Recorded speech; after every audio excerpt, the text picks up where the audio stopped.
Hebreus capítulo 4. Temamos, pois, que porventura, deixada a promessa de entrar no seu repouso, pareça que algum de vós fique para trás, porque também a nós foram pregadas as boas novas como a eles. Mas a palavra da pregação nada lhes aproveitou, porquanto não estava misturada com a fé naqueles que a ouviram. Porque nós, os que temos crido, entramos no repouso, tal como disse: assim jurei na minha ira que não entrarão no meu repouso, embora as suas obras estivessem acabadas desde a fundação do mundo. Porque em certo lugar disse assim: do dia sétimo, e repouso de Deus de todas as suas obras no sétimo dia. E outra vez, neste lugar, não entrarão no meu repouso, visto, pois, que resta que alguns entrem nele, e que aqueles a quem primeiro foram pregadas as boas novas não entraram por causa da desobediência. Determina outra vez um certo dia, hoje, dizendo por Davi, muito tempo depois, como está dito: hoje, se ouvires a sua voz, não endureçais o vosso coração. Porque, se Josué lhes houvesse dado repouso, não falaria depois disso de outro dia. Portanto, resta ainda um repouso para o povo de Deus. Porque aquele que entrou no seu repouso, ele próprio repousou de suas obras, como Deus das suas. Procuremos, pois, entrar naquele repouso, para que ninguém caia no mesmo exemplo de desobediência. Porque a palavra de Deus é viva e eficaz, mais penetrante do que qualquer espada de dois gumes, e penetra até a divisão da alma e do espírito e das juntas e medulas, e é apta para discernir os pensamentos e intenções do coração. Não há criatura alguma encoberta diante dele, antes todas as coisas estão nuas e patentes aos olhos daquele com quem temos de tratar.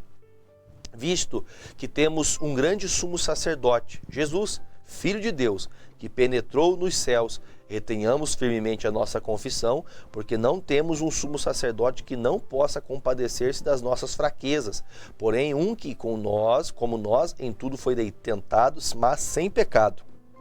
Cheguemos, pois, com confiança ao trono da graça, para que possamos alcançar misericórdia e achar graça, a fim de sermos ajudados em tempo oportuno. Porque, capítulo 5 de Hebreus, porque todo sumo sacerdote, tomado dentre os homens, é constituído a favor dos homens nas coisas concernentes a Deus, para que ofereça dons e sacrifícios pelos pecados, e possa compadecer-se ternamente dos ignorantes e errados, pois também ele mesmo está rodeado de fraqueza. E por esta causa deve ele, tanto pelo povo como também por si mesmo, fazer oferta pelos pecados. E ninguém toma para si essa honra, senão o que é chamado por Deus, como Arão. Assim também Cristo não se glorificou a si mesmo para ser sumo sacerdote, mas glorificou aquele que lhe disse: tu és meu filho, hoje te gerei. Como também diz outro lugar: tu és sacerdote eternamente, segundo a ordem de Melquisedeque, o qual, nos dias da sua carne, oferecendo com grande clamor a lágrimas, orações e súplicas ao que podia livrar da morte, foi ouvido quanto ao que temia. Ainda que era filho, aprendeu a obediência por aquilo que padeceu.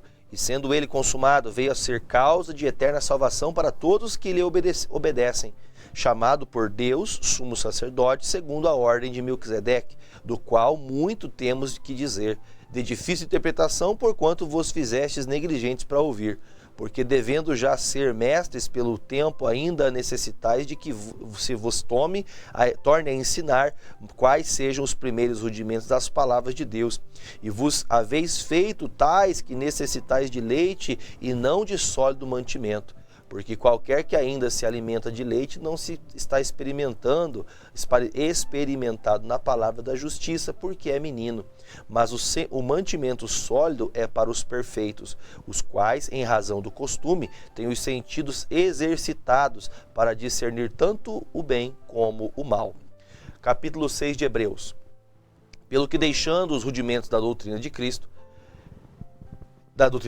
prossigamos até a perfeição, não lançando de novo fundamento no arrependimento de obras mortas, de fé em Deus, e da doutrina dos batismos e da imposição das mãos e da ressurreição dos mortos e do juízo eterno. E isso faremos, se Deus o permitir. porque é impossível que os que já uma vez foram iluminados e provaram do dom celestial e se fizeram participantes do Espírito Santo e provaram a boa palavra de Deus e as virtudes do século futuro e caíram sejam outra vez renovados para arrependimento, pois assim quanto a eles de novo crucificam o Filho de Deus e o expõem ao vitupério. Porque a terra que embebe a chuva, que muitas vezes cai sobre ela e produz erva proveitosa para aqueles por quem é lavrada, recebe a bênção de Deus. Mas a que produz espinhos e abrolhos é reprovada e perto está da maldição. O seu fim é ser queimada. Mas de vós, ó amados, esperamos coisas melhores e coisas que acompanham a salvação. Ainda que assim falamos, porque Deus não é injusto para se esquecer da vossa obra e do trabalho do amor que para com o seu nome mostrastes enquanto servistes aos santos e ainda servis. Mas desejamos que cada um de vós mostre o mesmo cuidado até o fim, para a completa certeza da esperança, para que nos façais negligentes, mas sejais imitadores dos que pela fé e paciência herdam as promessas. Porque, quando Deus fez a promessa a Abraão, como não tinha outro maior por quem jurasse, jurou por si mesmo, dizendo, certamente, abençoando-te abençoarei e multiplicando-te multiplicarei. E assim, esperando com paciência, alcançou a promessa, porque os homens certamente juram por alguém superior a eles, e o juramento para a confirmação é para eles, o fim de toda contenda. Pelo que, querendo Deus mostrar mais abundante imutabilidade do seu conselho aos herdeiros da promessa, se interpôs com o juramento, para que por duas coisas imutáveis, nas quais é impossível que Deus minta, tenhamos a firme consolação. Nós, os que pomos o nosso refúgio em reter a esperança proposta, a qual temos como âncora da alma, segura e firme, e que penetra até o interior do véu, onde Jesus, nosso precursor, entrou por nós, feito eternamente sumo sacerdote, segundo a ordem de Melquisedeque.